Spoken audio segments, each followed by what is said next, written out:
Gogo, bonjour, on vous retrouve en direct de Moscou. On attend encore les résultats définitifs, mais Russie unie, le parti de Vladimir Poutine devrait s'offrir une large victoire, une large majorité à la Douma. Exactement, c'était, comme vous venez de le dire, attendu, c'était prévu. Mais ce dont on s'est rendu compte ces dernières heures, c'est que cette large victoire voulue par le Kremlin de son parti Russie Unie, eh bien cette large victoire, elle n'était pas forcément acquise.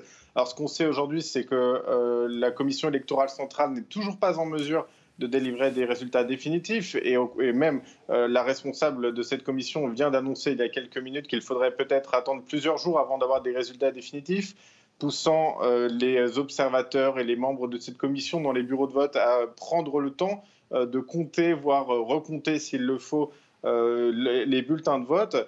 Ce qu'on sait également, c'est que le Parti communiste a quasiment atteint les 20%, ce qui est une première, 20% des voix, ce qui est une première.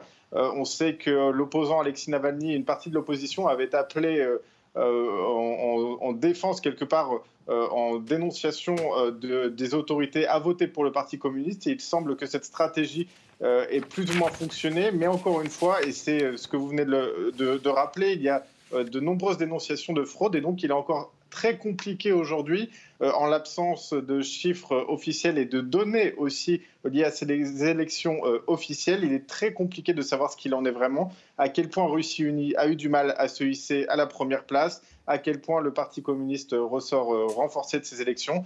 On le saura peut-être ou pas dans les jours qui viennent. Donc il y a un risque, Paul, que ces résultats soient contestés. Effectivement, alors hier soir, tous les regards se sont penchés vers Saint-Pétersbourg. On a assisté depuis Moscou à des scènes assez étranges. Une pagaille totale dans les bureaux de vote de la deuxième ville du pays, avec notamment des observateurs arrêtés par la police pour les empêcher d'observer la fin des dépouillements, la fin du décompte de toutes ces voix.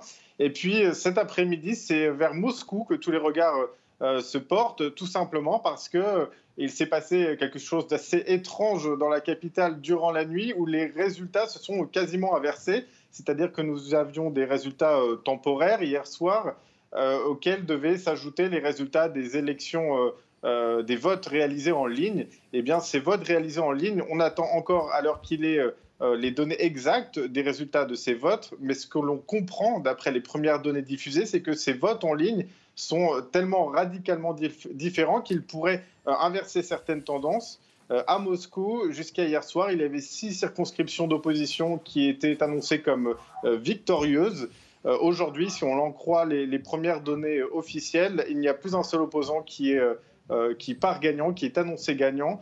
De quoi pousser le Parti communiste, qui avait fait de très bons résultats à Moscou aussi, et une partie de l'opposition à appeler à des rassemblements dès ce soir dans le centre de Moscou. Merci beaucoup, Paul Gogo, en direct.